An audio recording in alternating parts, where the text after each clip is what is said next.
Great. So welcome everyone to our session on transforming supply chains in Asia Pacific. My name is Michael Wang and I'm an anchor at China Global Television Network, or CGTN, and it is an absolute pleasure to moderate such a timely discussion on this right now, because we know with Asia contributing now to more than around 2/3 of global growth, we're going to need to see a robust and sustained recovery in this part of the world in order to see a robust global recovery. And of course, supply chains underpin the dynamism of the region.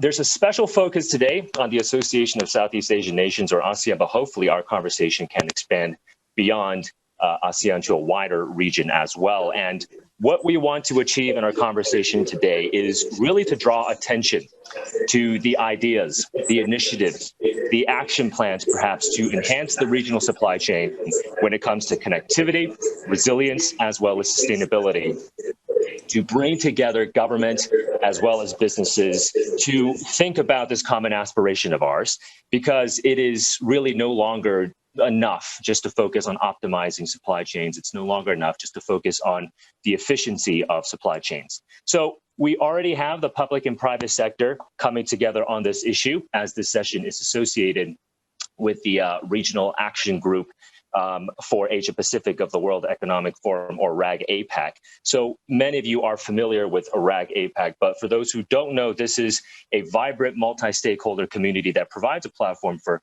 government leaders, business leaders, and academia to come together and share their experiences in terms of tackling the most pressing issues such as COVID-19 right now, but also to address long-term challenges, especially in ASEAN.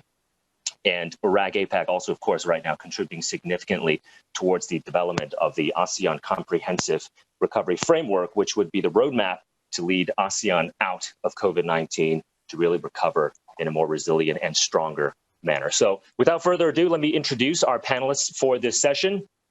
We are delighted to be joined by Minister Muhammad Lutfi, the Minister of Trade of Indonesia and a young global leader of the World Economic Forum. Minister, welcome.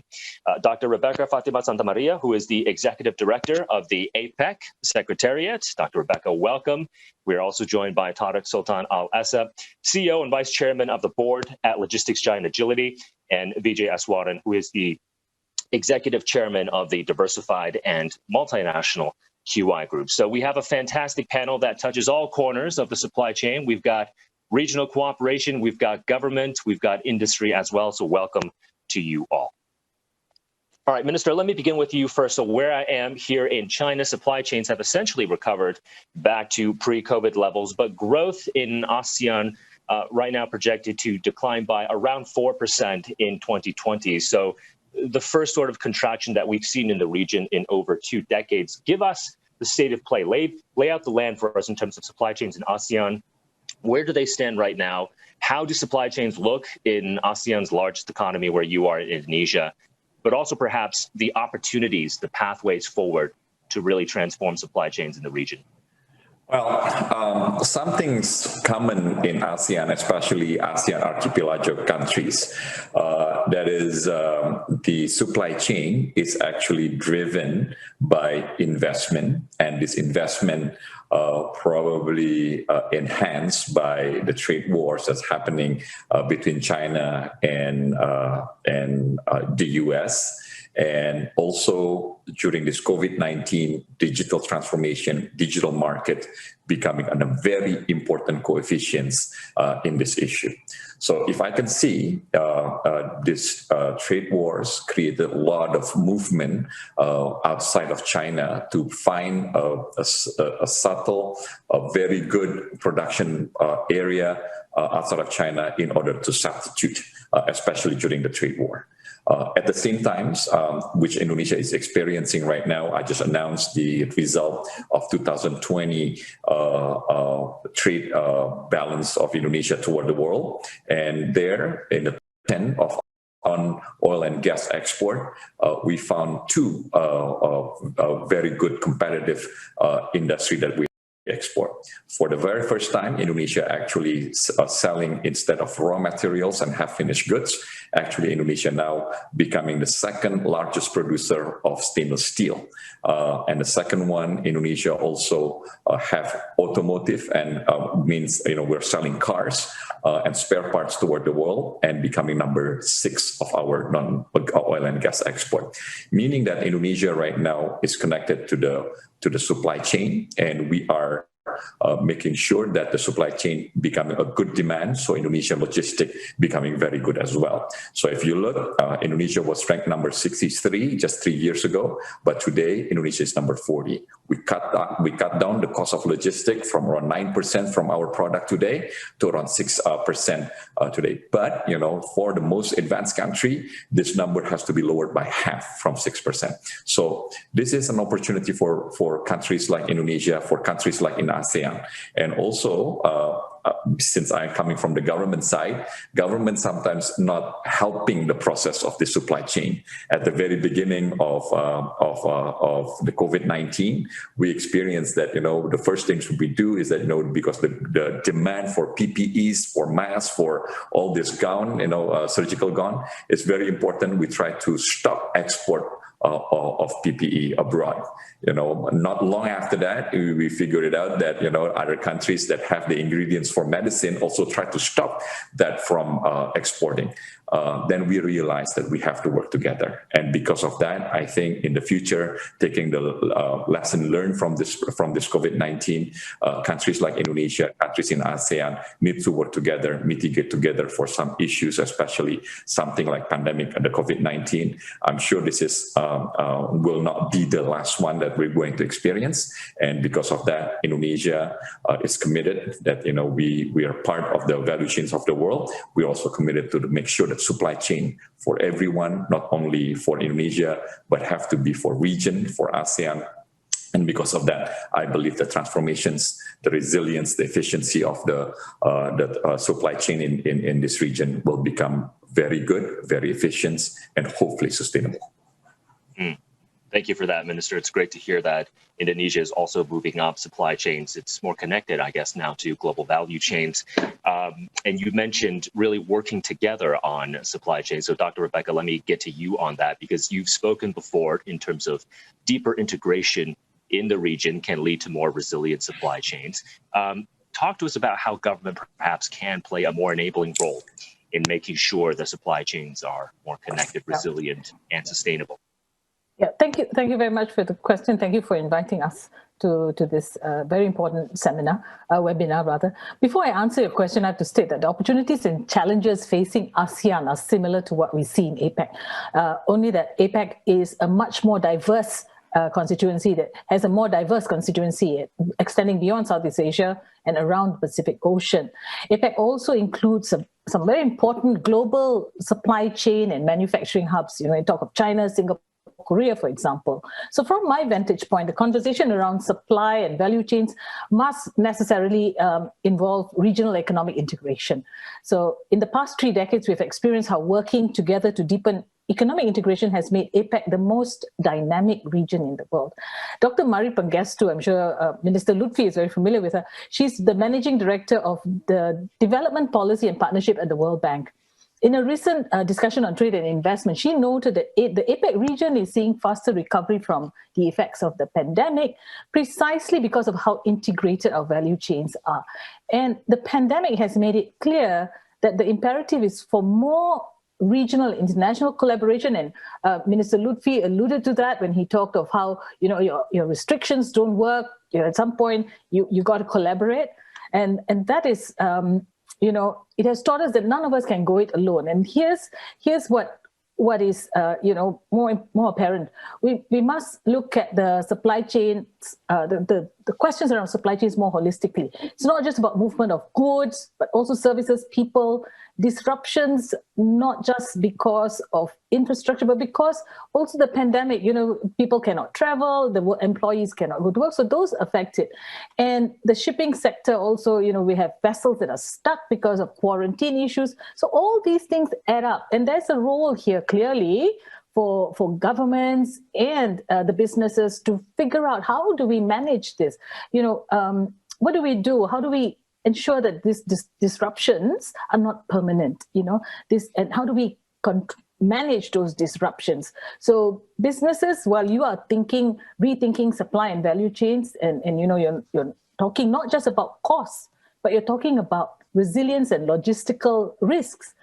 We in government, we have to look at our rules, and flexibilities. How do we facilitate the flow of essential goods, of people? How do we enhance regional and global collaboration in research, manufacturing, distribution of goods, whether it's vaccines or medical supplies? How do we look at regulatory innovation? Now, that is the role of government. The role of government is really about facilitation. And, at the end of the day, businesses will look at how they can survive, but they need that ecosystem. And that ecosystem is where government has a very strong role. If you're talking of the free trade agreements, that's part of government, but governments cannot negotiate that on its own, right? We need the businesses to provide the input. So there's a lot going here. There's so much we can say about it, but Michael, I don't want to dominate this conversation. If you get me going, I'll never stop. So let me stop here. Yeah. I can hear the passion, Dr. Rebecca, in terms of really bringing together government and the private sector to deal with this issue. And speaking of business, Mr. Sultan, let me get to you, because agility, 26,000 employees in some 100 countries. So from an industry perspective, you are very passionate in terms of digitizing customs. And perhaps you can expand on that a little bit more for us in terms of the opportunities that provides, in particular to small and medium-sized enterprises, what opportunities that means for SMEs. And why are you drawing so much attention to SMEs? Because this could be perhaps an underappreciated element when we talk about supply chains. So thank you for that question. I think this year has been an unmitigated disaster for the SMEs. Before kind of touching on customs, I think it's important to understand what's actually been happening in the supply chain around the air freight and ocean freight. Air freight, the capacities have been come offline around 20%. At the same time, the shortage of air freight has been basically made worse by the fact that the shipping industry has taken a lot of capacity offline, and we've seen prices for containers going up in many instances, 500%.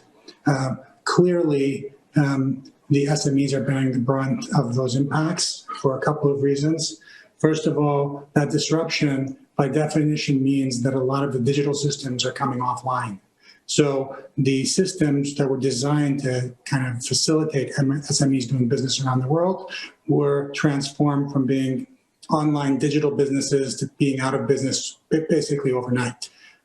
Second element that kind of undermined SMEs in this phenomenon was the fact that with capacity constrained, obviously larger customers, global businesses, clearly had priority over existing capacity, which made it even worse for SMEs. So, with that backdrop, I think it's important that, we all see this as a temporary phenomenon.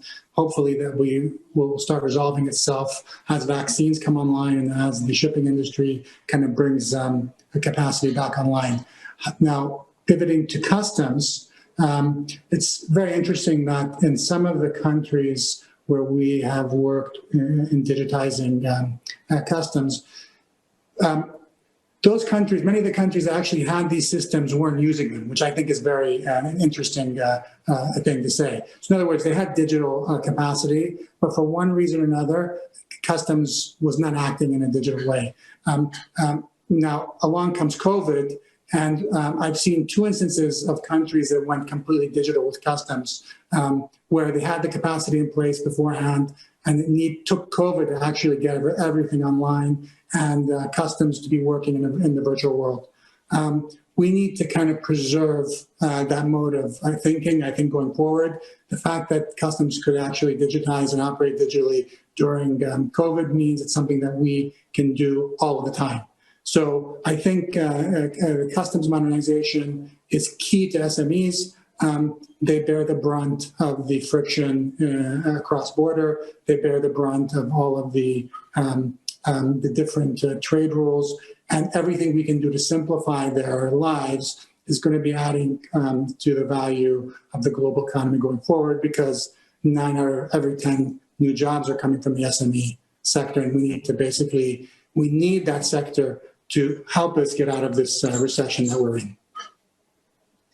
Mr. Sultan, if I may, let me quickly follow up and maybe clarify. So in my view, I always felt COVID should be an accelerator in terms of digital transformation. But you're saying right now, still not that many countries or supply chains in many industries, even with COVID, perhaps are not digitally transforming as fast as we should see. Is that what you're essentially saying? Mr. Sultan, you're going to have to unmute first. Yeah. What I'm saying is that there are some segments of the economy that are moving very quickly, rapidly towards digitalization that really had to take their digital processes offline. And I think that's some people that need to kind of like understand how serious of an event that was, especially for an SME. An SME doesn't have a global organization to actually help navigate these issues. They have to do it themselves. When you take them off a digital platform, you're actually introducing a lot of cost and uncertainty to their life. So that's the reality of the situation because of the lack of capacity in the supply chain. Now, on the other side, when we talk about public sector processes, for sure, this crisis has accelerated governments' I think, views towards using the digital technologies in customs, and more importantly, it's actually I think now that I think citizens have gotten used to receiving services from the government in a digital way, there's no going back. So if tomorrow the vaccines are rolled out and everything goes back to what we call normal, I don't think any government will be justified in actually going backwards for digital customs. So, I mean, that's maybe one of the kind of lasting, hopefully, opportunities that will be beneficial to everybody.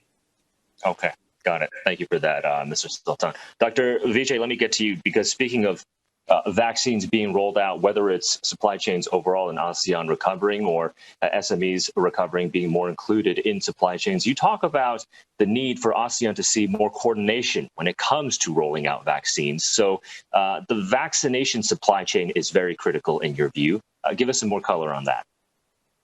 Well, first of all, it's an honor to be here, pleasure to be among all of you. The thing that I think I'd like to draw attention to simply is that before COVID, ASEAN was well on track to becoming the 4th largest economy in the world. And primarily, it was one of the fastest to react to a digital initiative, resulting in amazing developments in terms of SMEs and businesses online. Some 87% of youths have, increased their digital footprint.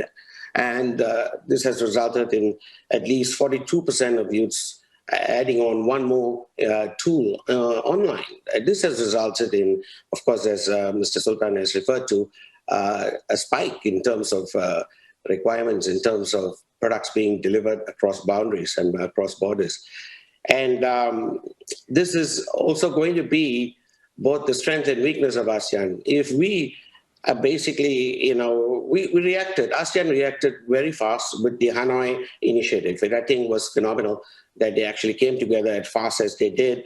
And the Hanoi plan of action had 2 key points as far as I was concerned. One is basically the regional and global supply chain to combat COVID. And this should be done without prejudice to the ASEAN member states. That's the first one. The second is, which I think is national contact points. And I'm not sure either of these have taken off.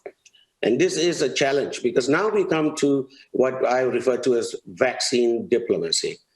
Vaccine diplomacy is in effect the fact that currently we have over 6 vaccines available globally, and perhaps 10 of which will be reaching ASEAN by mid-year.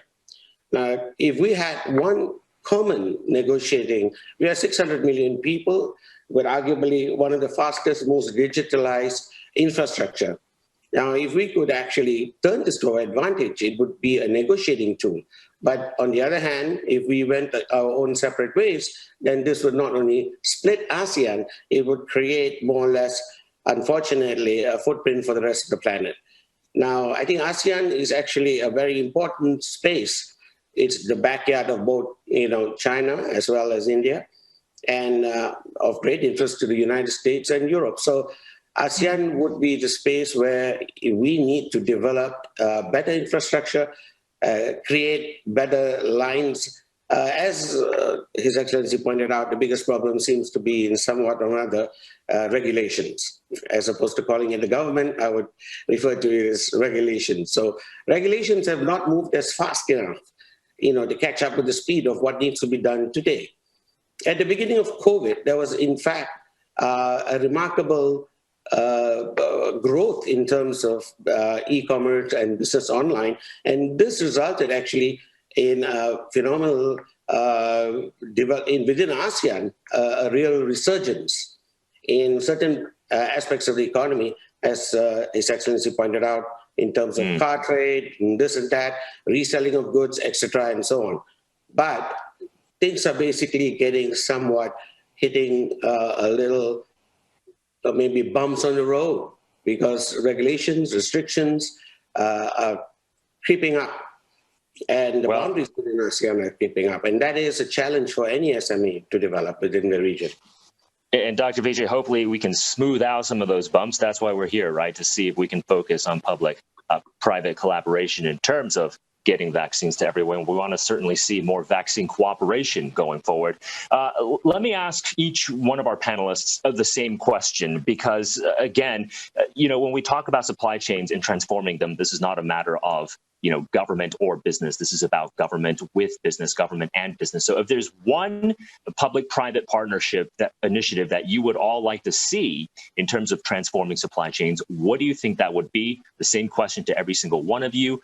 Minister, let me start with you. What do you think?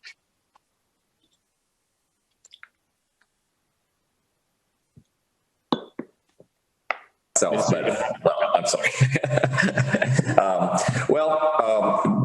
One of the things that I think is very important between private and government side is we have to do the demand. Okay. For example, digitalizations, especially the e-commerce in Indonesia, skyrocketed during this COVID-19. It has an effect, negative and positive effect for the trade. Of course, it's positive. The numbers going up, people getting supply much faster, easier, cheaper. But at the same time, it's also killing the value chain that had happened for the last 50 years. This is better for the economy, and I totally agree that the government needs to embrace this process. Government needs to facilitate this process. And if we can do these things together, is that the private and partnership is one of the most important that we are trying to enhance in the country. And hopefully, just not with one country. Indonesia would like to do this with our neighbors also. Making sure that trade is going very well as well. And I don't know how to emphasize more to have this collaborations, not only between the private and the government, but also among governments, needs to enhance this as a part of mitigations. Like I said, like Dr. Vijay said about the vaccine. Unfortunately, we don't have a process going together, and we are not bargaining with 600 million people in ASEAN. Instead, every country trying to negotiate by themselves. And if you look at the profile of our vaccinations, it looks very thin in the beginning, maybe heavier by second and third quarter, but only big in the fourth quarter. So. I truly believe that without the vaccinations, without this fighting the COVID-19, this will be very difficult. So maybe we should start the partnerships between private and government to fight the COVID-19. I'm pretty sure this is not the first one, but definitely will not be the last one. And we should start from there. Okay. All right. Thanks for that, Minister Lutfi. A very strong message of optimism and collaboration. We're just a tad short on time, about 6 minutes left in the first half. So, Dr. Rebecca, let me turn to you now. Okay. Thank you so much. For me, I want to be very practical and granular about this. So it's not just about COVID, but post-COVID, in the recovery phase, what are we going to do? So let me just focus on the role of government working together with business, the whole idea of trade facilitation, and trust. I think we need to build trust here also. One very practical initiative, and I know Tarek talked about customs modernization. I want to take it a little step further and deeper. One practical initiative that we should be focusing on, and this is the time to do it, is to get more of our companies on the Authorized Economic Operator Program. Now, this is a WCO program, the World Customs Organization. It is so technical. It is very difficult for SMEs to get onto this program. So how do we work with customs, with government? So it's an inter and intra-governmental body that needs to do this together with business, especially the SMEs. When I was at the Trade Ministry many years ago, that was one of the things. I said, can we try and help the SMEs? Because the S and AEO, you get benefits, faster clearance, deferred payments, and all that. But it is so technical because there is an element of standards. It's like ISO. You must abide. There's mutual recognition and then trust again. So how do we get this? How do we get the government bodies working together, what they call the other government agencies working with customs and corporations? So this is, and we've done, in APEC, we have done studies on this, case studies, which we are very willing to share, where we've seen companies and economies that have really got their AEOs, their companies onto this program. They have seen reduced customs clearance times. They've done this time release studies, and they've shown reduction in the time to export, time to import. So this is a very practical way of getting us to facilitate it so that business can carry on. Your supply chains, your competitiveness is there, and it has been in existence for the longest time. We just need to get our act together and get on it, because if our role is to make it easier, faster, and cheaper to do business, here is an opportunity. Use this, work together, and we cannot work. Customs has a key role, so has other government agencies. So if I were to offer one, I would offer this. Make it simpler, make it easier, less complex, so that SMEs can get onto this and take the benefits as well. Okay, so building trust and simplify the procedure for SMEs. And Mr. Sultan, if you could, please.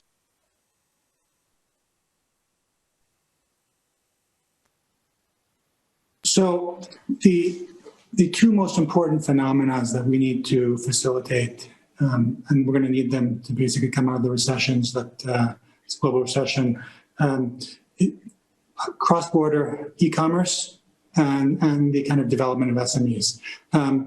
Those two sectors basically, when you have, and when we talk about customs, I think modernization, we talk not just about customs, but all of the digital processes around customs, and kind of making sure we put those in a digital format that allows the business processes to be one and standard across all government agencies.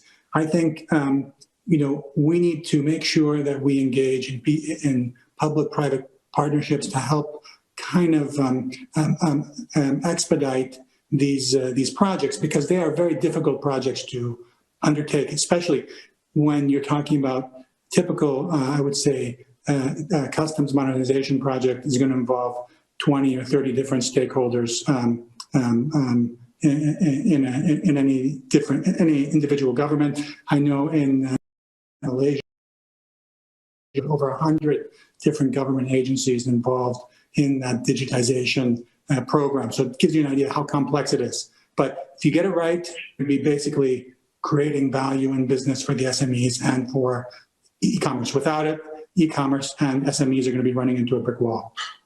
Got it. All right. Thank you, Mr. Sultan. Dr. Vijay, to you, a bit short on time, maybe just 30, 40 seconds, crystallize your thoughts. I totally agree with both His Excellency, with just what Mr. Sultan has said, and clearly with Auntie Rebecca, we need e-commerce and cross-border business to improve. And this has to be made simple, fast, and efficient. And this cannot happen primarily from either only the government point of view or either the private point of view. There has to be a partnership, and this has to somehow be evolved and brought to the fore. ASEAN is the best place for this to happen. I strongly, again, propose that we go back to the Hanoi Initiative and take it on to the next level. Okay, great. We're going to leave it there. Thank you all. So public-private sector collaboration, focus on digitization, government to government, government and business, trust, simpler processes for SMEs, and e-commerce. Thank you.